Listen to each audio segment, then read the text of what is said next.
నా విలువైన entry నైతాయో. Hi, this is Tasmay Krishnan, the creator and host of the podcast Crick Static, and I'm once again very elated this time, especially to welcome you all back to season 3 of Crick Static on YouTube, powered by Wannabe, the world's first exclusive 360 degrees buyers only requirement listing portal. And I couldn't be more enthralled to welcome you all back. Like I am to thank my sponsors, Wannabe, once again. They've got almost every single base covered with regard to real estate, whether you want to rent property, whether you want to buy property. All you have to do is click on their website, www.wannabe.in, or do visit their app as well, Wannabe app. It's a very user-friendly platform, and for more such inquiries, you can always follow their Insta handle and DM them, Wannabe Official. And without any further ado, my excitement is palpable for this episode. I've got to begin because a classic IPL thriller with my favorite franchise. Yes, I'm going to put on my bias hat once again. Coming up on top, the Chennai Super Kings completely outwitting the Punjab Kings in both tactics, bowling, and even with the bat, which in the first innings a lot of us thought was very dismal from the CSK batters. And I can't wait. I have to get into this analysis straight away. The way Ajinkya Rahane has been starting for CSK this tournament, it's a big concern heading into the playoffs. Hypothetical situation as of yet, but I do see CSK qualifying into the playoffs, and this is taking off my bias cap or even with it on. But I must say that the way Rahane has started has been very poor for CSK. A lot of people might be surprised that Rahane is misfiring this season, but for me, the surprise factor was that he performed extremely well last season, because in the IPL, especially over the years, ever since T20 cricket has gone through this thorough transition into batters only going for runs from ball one, Ajinkya Rahane has looked like any other ordinary player, despite representing the country on numerous occasions. And I must say, I think this tactic will not work out for CSK with Rahane opening up anymore. I think, yes, he might fire for a few games. He's just one good game away to rediscovering his mojo. But I must say, at the same time, there's always going to be this factor of consideration of whether Daryl Mitchell can open with Ruturaj Gaikwad. You can drop Rahane down and bring in Samir Rizvi at that position, and that just unlocks another dimension for you. And to continue with my review, I'm going to go on to Ruturaj Gaikwad. Again, Ruturaj Gaikwad to miss out on that T20 World Cup squad. Stay tuned for a fantastic review that's going to be coming ahead. One of these days, it will be dropping out soon. I must say, he was very, very unlucky, and I'll address more about that later. But about the knock that he played today, a lot of people might look at 32 of 21, and especially as I'm reiterating this, that because of this transition era of T20 cricket, a lot of people might not pay heed to this knock, but it was a classy knock. Very unfortunate to get out fetching outside the off stump, trying to cut the leggy, but I must say, he looked in some good touch as well. Accompanying him one down, who I feel should open, Daryl Mitchell, 30 of 19, once again looked in great touch. And I must say, his bat swing is almost like a golf player's clubbing the ball. He looked in some great touch. I liked how he's adjusted his bat flow. He's kept it a little more towards his shoulder that propels him to play the ball straight off the surface. He can also go square a little bit, so it's wonderful to see him do what he's doing. And then after that, the silent face with Shivam Dube, ever since making it to the T20 World Cup squad, hasn't been in great touch like many other of the Indian batters who haven't found their form, especially after making it to the T20 World Cup squad. But in all honesty, for the amount of carrying that Dube has done this season, you've got to cut him some slack. Once again, getting out to Rahul Chahar, and I must say it wasn't the greatest of deliveries to get out to. But nevertheless, hopefully Dube comes good towards the second half of the tournament, because that's as much cricket that he'll be playing before the T20 World Cup, which too I'm skeptical about whether he'll start or not.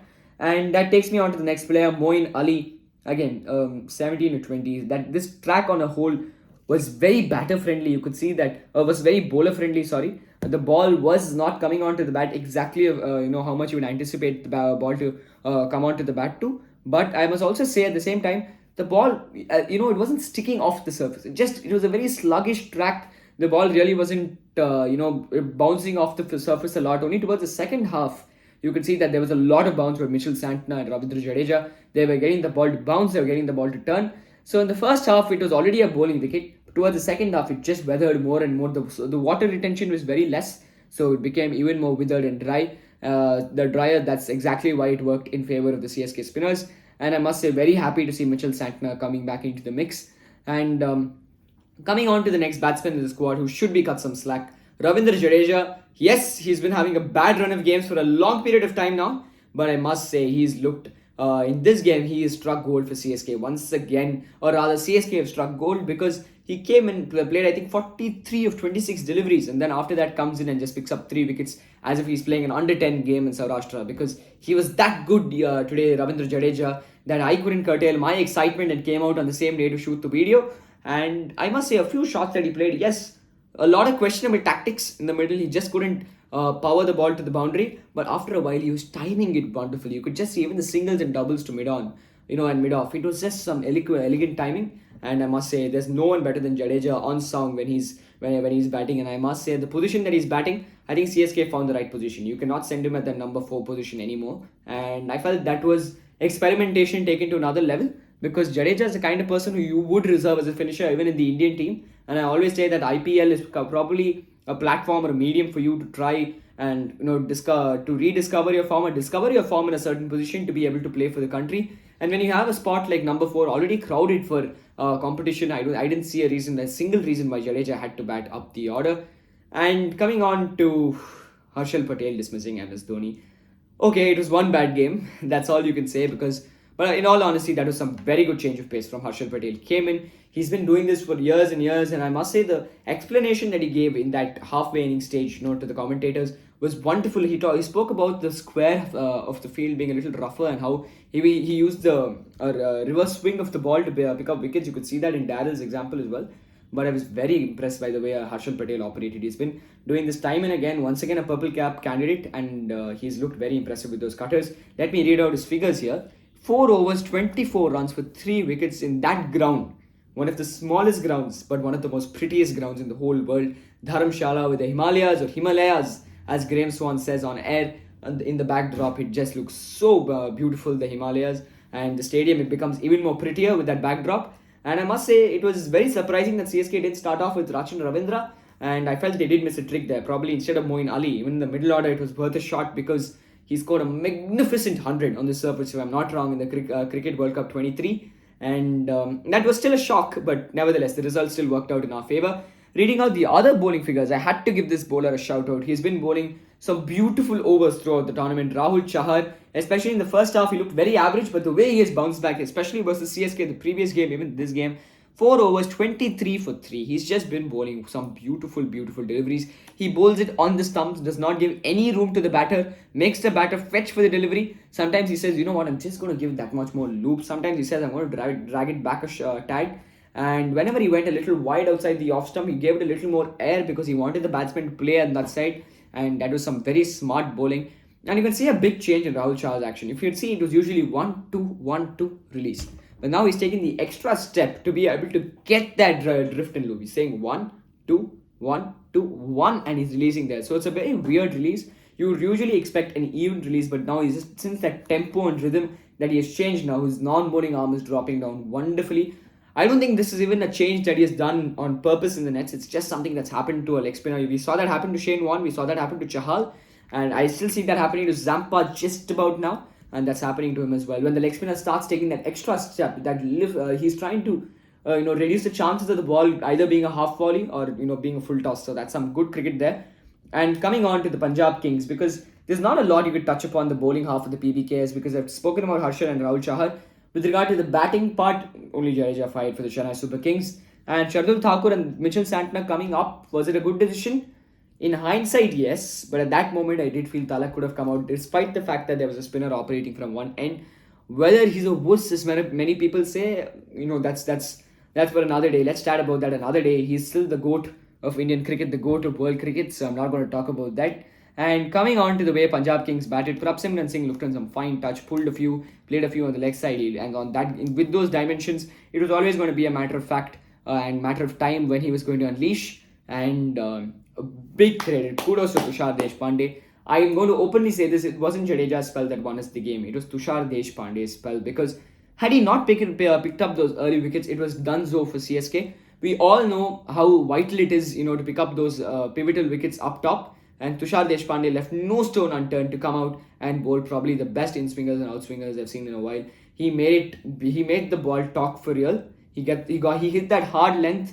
He did reduce he's recovering from the flu especially. So it's coming back after that recovery period. Usually it'll take your time. Even after drinks break, the batsmen lose their concentration span. You're coming back after a flu, taking a game off, coming back and hitting the form like this. It's truly scintillating to watch. I really saw him, the way he was operating. His non-bowling arm is coming down like an absolute dream. The way he's getting that seam to be presented, he's hitting that length. When Shashank Singh hit him for a boundary on 2 occasions, you could see Tushar, the next ball, you would expect him to run in and bowl fuller because he's stepping down the track. you would try to york him. But what Tushar Deshpande did was he dragged the length back outside the off stump and got it to move outwards. So all of a sudden, Shashank Singh is skeptical. He's not going to step out again. And then that's exactly what worked in favor of both. That got Riley Russo and even the Johnny Besto. Johnny Besto, there's a quote: "Fortune favors the brave." But well, once he got two boundaries of edges on either sides of the field, I think no, one was a double to find like where Gleason stops it. The next we were thinking, okay, fortune is favoring him because he's being very brave to place such audacious strokes. But it was Ruturaj Gaikwad and Tushar Deshpande who were being brave. They said, you know what, I'm still not going to give the slip. If you can play as much as you want, because whether it takes an edge, it's fine. Tushar, you bowl it up. Let him play it there. He's definitely going to get bowled because there's a little bit of movement, and that was some. I think that was some brave captaincy. Questionable as well. He could have still kept the slip, in my opinion. But I think the way Tushar Deshpande has been bowling for CSK is one of. I think he has the second lowest economy in this IPL as well. He's been having a great season, a certain prospect for the country. I've said this time and again. In fact, I even had a lot of debates about this on X. So I know exactly what I'm talking about. I definitely feel Tushar will make it big. And coming on to the next scores, I've got my phone with me to check the scores here. I must say, barring that, there was absolutely no one who fired. Shashank Singh has looked in some great touch. In fact, the CSK CEO last game embraced him after the way he played. But I must say, Shashank Singh is also a big talent for the country. They should. Punjab Kings, whether it was a mistake they made in the auction or I have no idea what it was that went behind that table. But I think it's just luck, to come in and do what he's doing right now. Shashank Singh, it's truly phenomenal to see. He will play for the country, but I would like to see Shashank Singh perform on the second occasion. Punjab can trap it to his bowling as well. My colleague Surya and I even spoke about this on my Spotify season as well. So please do give that a listen if you already haven't, to see the number of predictions that we have got right. I think we had a 93% accuracy when we tried to decode the possible plans of the IPL teams behind the auction table. And it was really phenomenal to see what has happened throughout. And coming on to the way the CSK bowlers have bowled. Let me just read out these economies to let you know how well that the bowlers have performed. It was a complete unit performance, but first of all, Mitchell Santner, I must reserve special praise for the man. He was half the time warming the bench, played around 16 IPL games. If you count this, I think it's his 17th if I'm not wrong.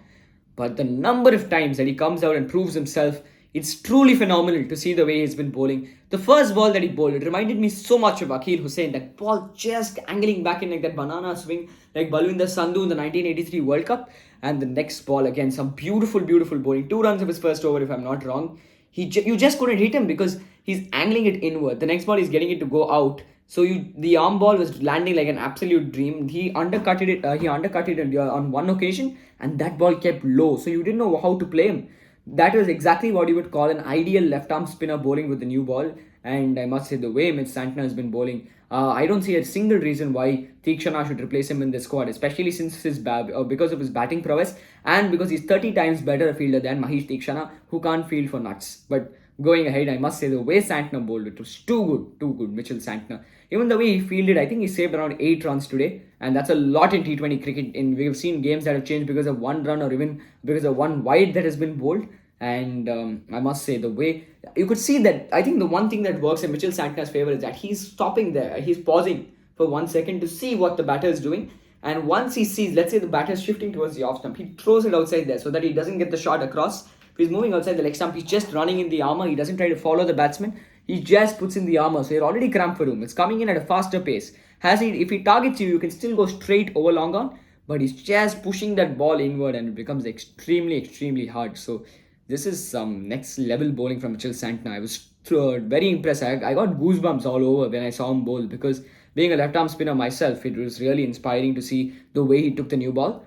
And the next person, Tushar Deshpande, I already touched upon, 8.75 economy. Richard Gleason had a bad game, 4 overs, 41 runs, but you really can't blame him, can you? He had a great game last time. I felt he was very impressive, but now with Fizz and Pathirana not there, it's going to be very interesting on how CSK operate into the playoffs. Will they call for a replacement? That still remains a question that remains unanswered.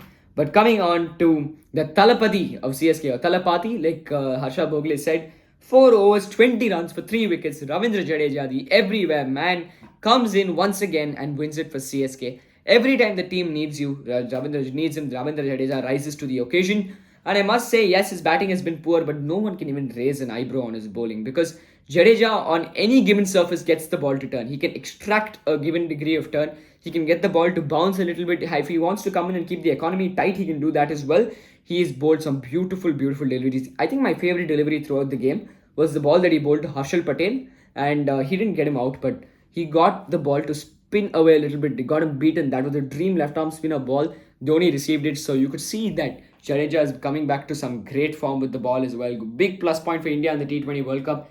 Haters can hate, naysayers can say that he's not the best all-rounder in India. Akshar Patel is better, but that clearly shows their lack of deficiency in cricket knowledge, because I'm very aggressive with my statement, but I must say Ravindra Jadeja is probably the greatest left-arm spinner that India has produced. I will still look into it, but because there were better, there was during the era of Prasanna, there were many spinners then as well. But the way that Jadeja is bowling, he's been unstoppable. And coming on to the next big surprise, Simarjeet Singh coming ahead of Mukesh Chowdhury. That was a surprise, first of all. I thought they might call in Prashant Solanki, looking at the way Rahul Chahar had operated, but coming in bowling 3 overs, 16 runs for 2 wickets. Very, very impressive. He bowled a short ball at the right occasions, picked up a wicket of that good catch from Samir Rizvi at Squalling. And other than that, he also got the ball to get some seam movement, and that was very impressive from Simarjeet Singh, making his comeback for the side. And Shardul Thakur, of course, just 2 compensation overs had to be given. 2 overs, 12 runs for a wicket. He bowled well as well, and the last ball was a good slower bouncer. So I must say this was an overall bowling unit performance that has carried CSK through to the win this game. And when everyone said that their bowling was depleted because you don't have Tikshana, you don't have Fizz, you don't have Patirana, you don't have Deepak Chahar, those are your frontline bowlers who all 4 were starting in the 11. You're coming out and winning with this. It speaks magnitudes of the attitude of this side, and I was very, very impressed with this. A big team win for them. And if you want to win if you want to win something as well, you know exactly what you have to do. I have an exciting contest coming up, so please do subscribe to Crickstatic and follow our sponsors Wannaby. They have some brilliant offers and packages on their website as well, and they have some beautiful B2C and C2C customer services. So please do follow them on Instagram, Wannaby Official. And for more such riveting content, you know exactly what you have to do. I don't need to tell you all anymore. Please do share my channel's link with everybody. Please do like my videos, and please do subscribe. Thank you once again.